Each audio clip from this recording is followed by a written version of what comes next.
au sujet des droits de l'homme, notamment de l'abolition définitive de la peine capitale en Guinée équatoriale. Parlons donc des deux audiences que le premier vice-premier ministre chargé de l'éducation, de l'enseignement universitaire et des sports, Clément Ngouangue, qui s'est entretenu tour à tour avec la représentante du programme des Nations Unies pour le développement, le PNUD, Lawrence Tchounoun. Elsie Lawrence Tchounoun est donc venue diviser avec le membre du gouvernement sur la mise en exécution d'un projet sur la société et surtout la jeunesse, un centre juvénile, alors que pour l'UNICEF, il s'agissait de lutter contre le coronavirus en milieu scolaire. Marguerite Tambang. Double audience au ministère de l'Éducation, de l'enseignement universitaire et des sports où le maître des séances, Clément Ngouangue, a reçu tour à tour la représentante du PNUD, le programme des Nations Unies pour le développement en Guinée équatoriale, Elsie Lawrence, qui est venue présenter aux membres du gouvernement les activités réalisées au centre de la jeunesse de Malabo, déjà opérationnel depuis le mois dernier, afin de mieux accompagner la jeunesse équato-guinéenne dans toute sa plénitude d'intégration et épanouissement dans la société en s'éloignant et s'abstenant de la perdition, diversion sur les dérives sociales et des abus. Satisfait par le travail du PNUD, vu que ce projet aide les jeunes à se retirer des mauvaises habitudes et réduit ainsi la délinquance juvénile dans le pays, s'est réjoui le premier vice-premier ministre. À la suite de la représentante du PNUD, le tour était à la représentante de l'UNICEF en Guinée équatoriale, France Beijing, qui pour la première fois a été reçue par Ngouangue. Cette rencontre a permis à France Beijing de manifester une fois de plus la pleine disponibilité de l'UNICEF au secteur éducatif dans la lutte contre le Covid-19 en milieu scolaire. Et je vous l'annonçais en titre, coronavirus, la crainte d'une résurgence de la deuxième vague de contamination en cette période traditionnelle fête de la nativité de Nouvel An et de Bonne Année, puisque les mesures sont bafouées, on fait tomber les masques, pas de respect des distanciations physiques et sociales, c'est du moins ce rapport plutôt mitigé et surtout qui appelle à la responsabilité et civisme en cette période de fête qu'a donc déroulé hier le comité technique de riposte par l'intermédiaire du vice-ministre de la Santé, Damasouminto Ndoya Kaba, que je vous invite de suivre dans ce reportage de Margarita Mbam. Selon le comité technique de prévention et de riposte contre le Covid-19, la flambée actuelle des nouveaux cas enregistrés dans la ville de Malabo est due au non-respect des normes préventives édictées par les instances sanitaires, agréées notamment l'usage correct du masque, le lavage régulier des mains et la distanciation sociale. Dans ce sens, il lance un appel des plus pressants à la responsabilité collective et individuelle de la population pour éviter un nouveau pic de contamination. Ces derniers jours, les cas actifs atteignent une quarantaine contre 25 et la plupart sont asymptomatiques.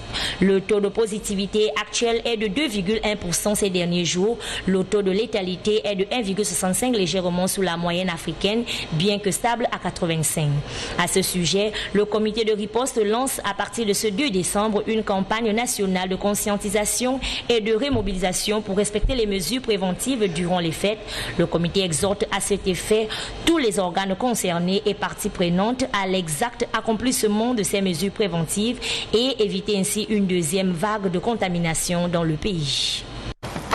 De la justice en bref et en images, nous allons parler du service minimum régulier en plein régime en vacances malgré bien sûr la clôture de l'année judiciaire. Assurance lors d'une conférence de presse hier du procureur général de la République dont l'objectif principal était de faire face à l'activité du parquet malgré la clôture de l'année judiciaire. Selon la loi organique du pouvoir judiciaire, la clôture de l'année judiciaire est l'exercice dans lequel les tribunaux suspendent temporairement leurs fonctions juridictionnelles, mais certaines tâches administratives restent en fonction. Malgré ces vacances, les procureurs continuent de travailler pendant cette période, a alors précisé le procureur général de la République, Anatolio Zangema, à la presse pour faire savoir quel service reste opérationnel pendant cette période de vacances judiciaires. Sur la question de savoir comment les tribunaux fonctionnent pendant cette période, il a précisé que la compétence juridictionnelle et juridique est fermée et que seule la partie administrative reste opérationnelle dans un sens minimal.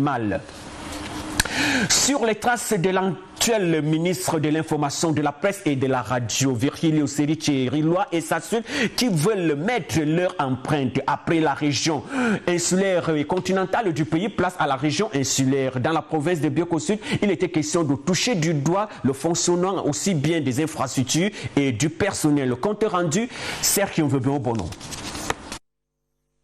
Une visite marquée par la redynamisation et surtout la prise de contact entre la nouvelle équipe gouvernementale du ministère de l'Information, de la Presse et de la Radio, Virgilio Sericeriloa et Atalia Modesta Baondo. C'est un directeur général de ce département pour vivre de près les mots qui nuit au bon fonctionnement de la voie de Bioko Sud à Luba. Reçu par le gouverneur Antonio Elangema Bosso et autres fonctionnaires de la voie du Sud de Bioko. Pour le ministre de l'Information, il sera nécessaire que tout se fasse désormais dans la transparence et surtout trouver des moyens pour que la même station génère ses propres fonds qui doivent aller au bénéfice de l'État. Le ministre a parlé de l'organisation des cours de recyclage pour le personnel et un cours de formation journalistique, établir un institut national pour les entités de communication qui aura comme principe préparer les universitaires et les journalistes en herbe dans la théorie, ceci pour pallier les déficiences retrouvées sur le terrain. Le directeur de la voie de Bioko Sud de Luba, Bernabé Owono, a fait part aux membres du gouvernement des doléances de la radio il y a de cela beaucoup de temps, ce qui a ralenti pour beaucoup de jours le fonctionnement de cette station dont le délestage électrique à répétition. Et je vous l'annonçais en titre, nous allons là au Congo-Brazzaville où se tient depuis le 30 novembre dernier une assemblée générale de la BDAC, la Banque de développement des États de l'Afrique centrale, avec un seul mot d'ordre. 300 milliards de francs CFA alloués aux 6 États de la CEMAC, question de faire face à la récession économique et surtout dans le plan de programme d'émission obligataire dénommé APE qui est appel du personnel et surtout appel pour l'épargne. Le point avec notre confrère envoyé spécial là-bas, Pilar Obanmo-Nyanumbazo. L'Assemblée générale de la Banque de développement des États de l'Afrique centrale BDAC a entériné le 30 novembre le lancement d'un programme d'émission obligataire par appel public à l'épargne d'un montant minimum de 300 milliards de francs CFA sur 3 ans 2020-2022. Les actionnaires de la Banque de développement des États de l'Afrique centrale, réunis en session extraordinaire le 30 novembre 2020 en visioconférence, en raison des restrictions sanitaires liées à la pandémie de Covid-19, ont autorisé le lancement d'un programme d'émission obligataire par appel public à l'épargne de 300 milliards de francs CFA sur les 3 années restantes 2020, 2021, 2022 du plan stratégique de cette institution bancaire régionale. Selon la BDAC, cette initiative s'inscrit en droite ligne de l'objectif prioritaire numéro 2 du plan stratégique 2017-2022 qui encourage la banque à sécuriser et diversifier ses sources de financement. Ainsi, les fonds mobilisés serviront à financer les projets du secteur privé avec des ressources adaptées en termes de maturité et de différé de taux. En outre, les fonds levés permettront aussi de financer la mise en œuvre des projets intégrateurs prioritaires du programme économie régionale de la CEMAC en monnaie locale. En effet, les titres de la BDAC étant exonérés d'impôts et de taxes dans l'ensemble du pays de la CEMAC, conformément à ces statuts, les investisseurs qui achèteront ces titres bénéficieront d'une garantie de rentabilité, de sécurité, de liquidité fondée sur les performances de l'institution de son actionnariat diversifié, assure la BDAC. Avec cette opération, la banque a l'ambition de se positionner comme un émetteur de référence sur le marché financier régional.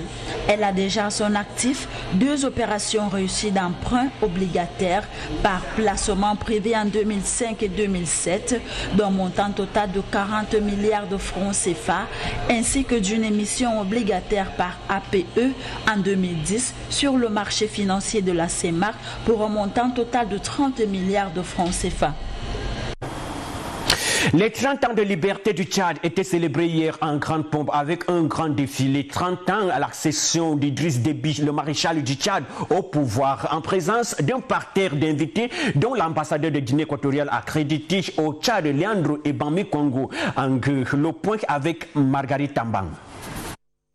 C'était il y a 30 ans, le 1er décembre 1990, à la tête du mouvement patriotique du salut, Idriss Déby s'empare de N'Djamena, une capitale abandonnée par son prédécesseur Hissène Habré, dont les troupes ont été défaites par celles du mouvement patriotique du salut. Il troque son treillis pour un costume politique et devient le 4 décembre 1990 président du Conseil d'État. Hissène Habré, lui, se réfugie au Sénégal. Le Tchad a célébré ce 1er décembre la journée de la liberté et la démocratie, une journée que le président du Tchad, Idriss Déby Itno, a pris le pouvoir. Pour commémorer cette journée historique, un défilé militaire a eu lieu en présence de toutes les autorités civiles et militaires du pays, sans oublier le corps diplomatique accrédité à N'Djamena. Avant le défilé, Idriss Déby a déposé une couronne de fleurs au monument des héros tombés sur le champ d'honneur pour la liberté du peuple tchadien. Léandre Barmi Kouangé, ambassadeur de Guinée équatoriale au Tchad, a participé à cette cérémonie.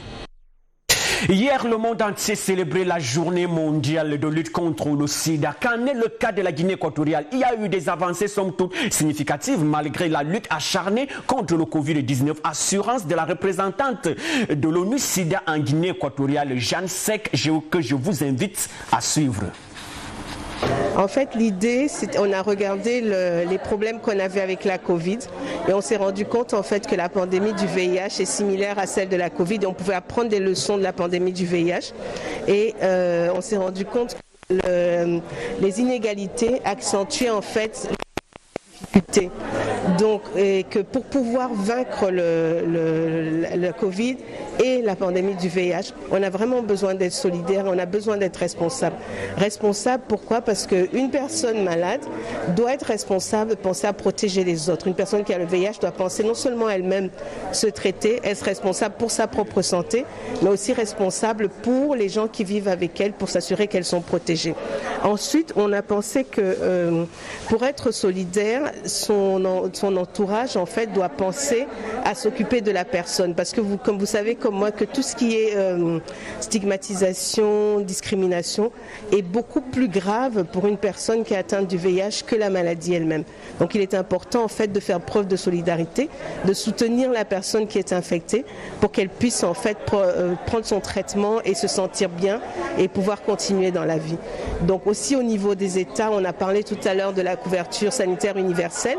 Pour pouvoir y arriver, on s'est rendu compte avec la Covid qu'on devait mettre plus d'argent dans les systèmes de santé pour pouvoir les renforcer et ça nous permettait de prévenir ce genre d'épidémie.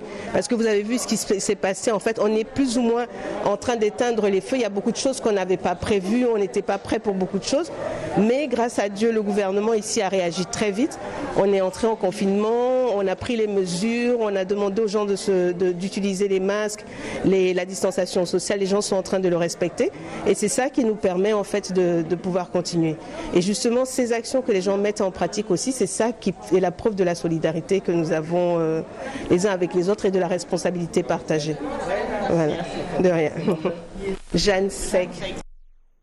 Jeanne Sek, représentant d'ONU SIDA en Guinée équatoriale, était au micro de Cédric Zaïkwa et Bebele. Il est 14h passé de 24 minutes à Malabo. Même du côté de Bata, où j'aperçois déjà en direct Reginaldo Nguemebono pour la suite de l'actualité. Bonsoir Reginaldo. Bonsoir également à vous qui nous rejoignez. Soyez les bienvenus à cette édition d'information comptant pour la région continentale. Le nouvel ambassadeur du Royaume d'Espagne accrédité en Guinée équatoriale a été reçu en audience ce mardi par plusieurs autorités affectées dans cette partie du pays. La première escale a été dans la délégation régionale des affaires étrangères et de coopération, une première visite qui lui a permis de connaître l'état de fonctionnement de l'administration publique dans cette partie du pays. Le diplomate espagnol a été reçu tout d'abord par la déléguée régionale du ministère des Affaires étrangères, Sylvia Nsamondo Asumu. Après cet entretien, Alfonso Barnuevo Sébastien de Ris a été reçu par le gouverneur de la province du littoral Bartolomé Onezemeye pour finaliser sa visite à la mairie centrale de Bata. Au cours de toutes ces rencontres de politesse, le chancelier espagnol, accompagné de son consul général à Bata, a manifesté devant toutes les autorités rencontrées la joie qui a été pour lui durant cette première visite dans cette partie continentale du pays, après avoir visité plusieurs sites d'intérêt touristique. Alfonso Barnuevo a cherché à savoir à propos du fonctionnement administratif de chaque lieu visité, où il a reçu des explications données par chaque responsable de l'entretien. Tous les responsables des entités visitées, notamment la déléguée régionale du ministère des Affaires étrangères Sylvia Ntsamondo Assoumou, le gouverneur de la province du littoral Bartholomew Ogunenze, ainsi que le maire président de la mairie centrale de Bata Bonifacio Manga-Obiang, ont souhaité aux diplomates espagnols un bon retour à Malabo, la capitale de la nation. La tournée d'inspection des bâtiments du gouvernement effectuée par la commission de vérification et maintenance des infrastructures gouvernementales. La commission a sillonné les différents districts de la région continentale.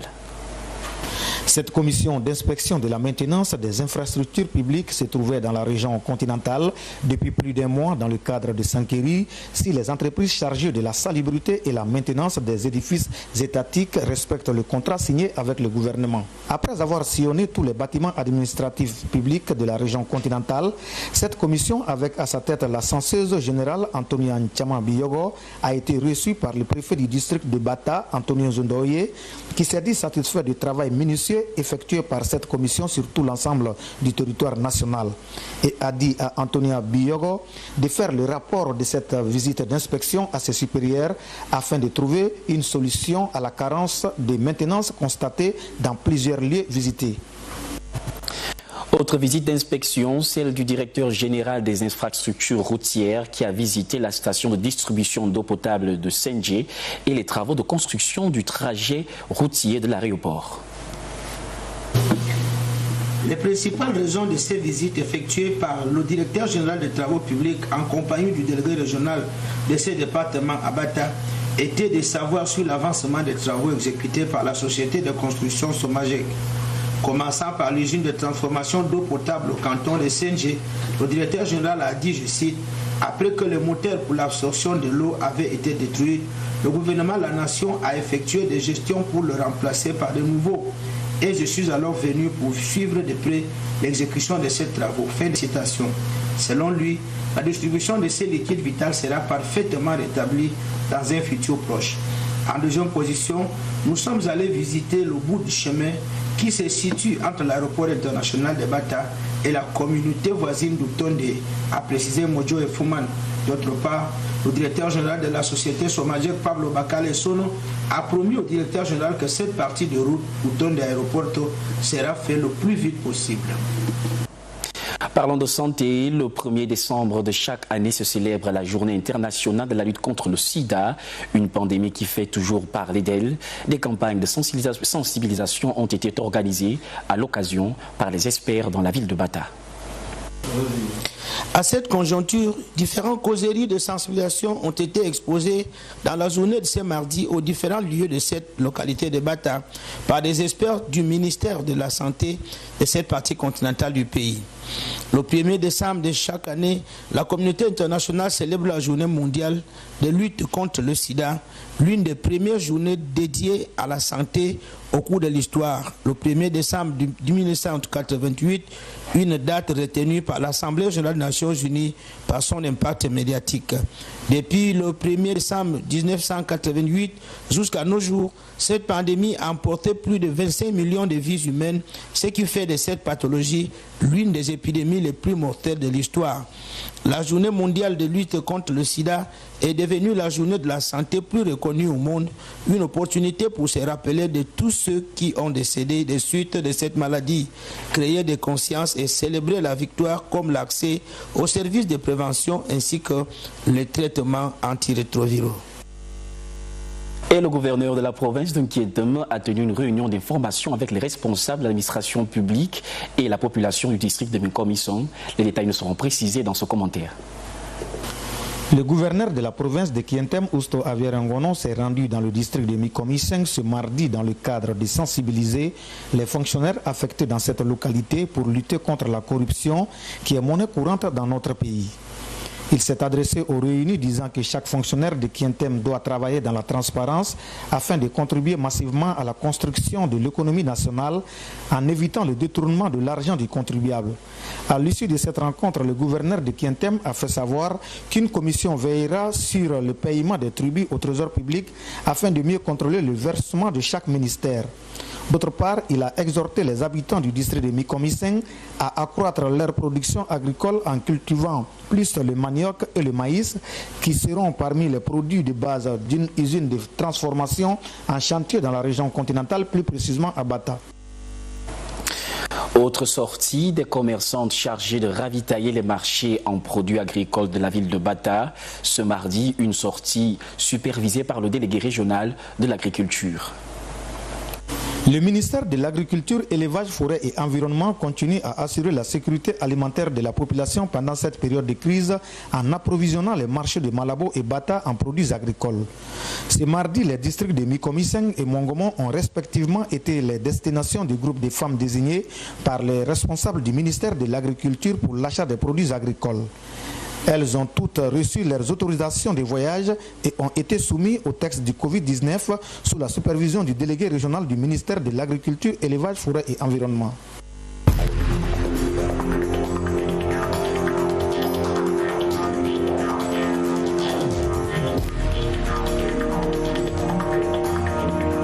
C'est la fin de cette édition de formation.